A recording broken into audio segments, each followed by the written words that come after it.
hands up if you've had a frozen margarita. If the answer is no, then you probably need to reevaluate your life choices, to be honest. This is arguably the most iconic of all of the frozen drinks and was the first to have a slushy machine adapted, helping to bring frozen drinks to the masses.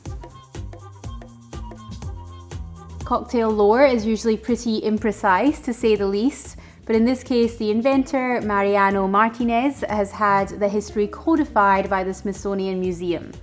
Growing up helping out at his father's Mexican restaurant, he saw his dad whiz up the odd frozen margarita for his patrons, even though it was technically illegal in the state at the time, but they were exceedingly well received.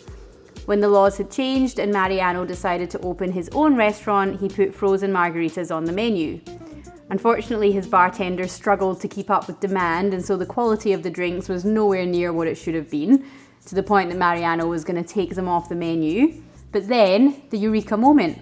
While stopping at a 7-Eleven, he saw the Slurpees and thought, why don't I pre-mix my margaritas in a slushy machine?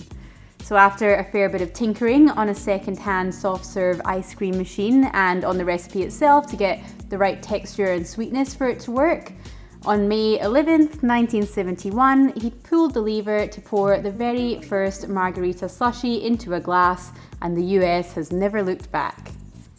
Now, we don't actually have a slushy machine to hand here, and I'm sure most of you don't at home either, so we're going to stick with the trusty blender. But if we ever do get out on the road, I'd love to visit some of the bars here that are doing fun stuff with theirs, so let me know in the comments if that's something you'd like to see.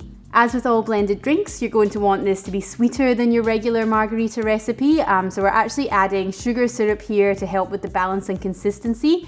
You could definitely use something like agave instead. It's something that I don't usually suggest for margaritas, but in this instance it works.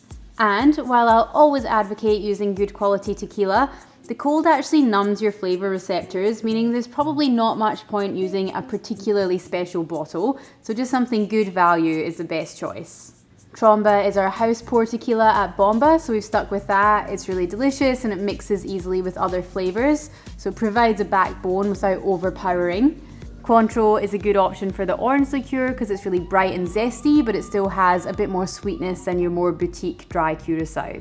So, for the margarita, with all these frozen drinks, it's pretty good to kind of have a little bit of forethought. Obviously, you always want to move pretty quickly when you're making cocktails, especially in a bar environment. But with these ones, you know, the second that it's kind of sitting there, everything's starting to come up to room temperature, and that's sort of going to not be quite the texture that you're looking for. So we're going to get our garnish ready as per usual first. Only at this point, going to grab my tequila and the Cointreau out of the freezer. And then I've already got my sugar syrup and lime kind of sitting just beside me here in the fridge. So we're going to go 60 mils of Tromba. I always like to use blanco tequilas for margaritas because it's that bit kind of fresher. Tromba is just really good value for money. It's a really delicious, quite kind of mellow and fruity and grassy tequila, which is actually made by some guys from here in Melbourne, down in Mexico, which is pretty cool. And then we're going to go 20 mils of orange liqueur. I'm going with Cointreau.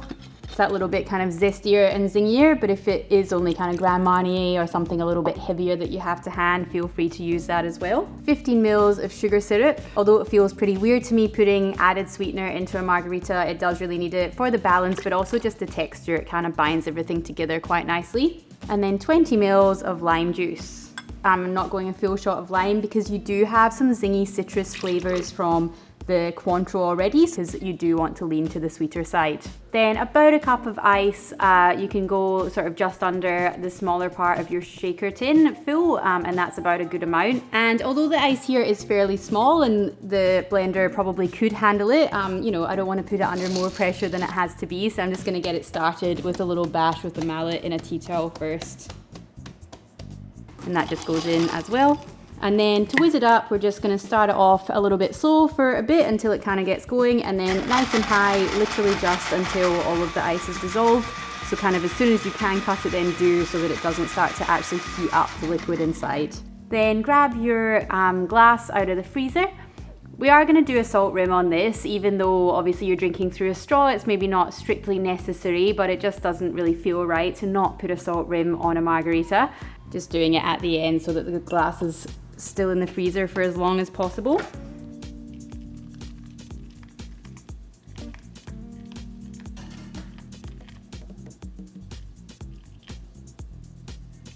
Then we'll just go our little lime wheel and a straw. The Frozen Margarita. So now you know.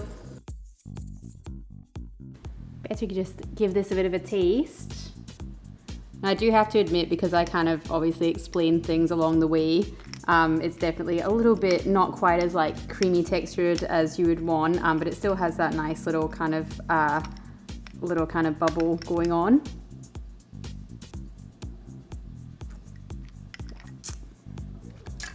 And it really tastes like a margarita. Like, you just wouldn't think, having that much sweet in it, that it would come anywhere close to the balance of a regular margarita, especially because I do tend to take mine, you know, pretty kind of dry and citrusy. But there's just like the tequila is really kind of present in there. And you still got more than enough acid from the lime juice, even though there's not as much in there.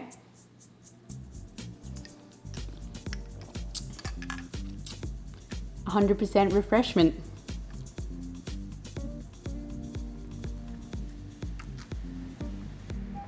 Yeah, it needs a salt rim. May not be dainty, but definitely the tastiest way.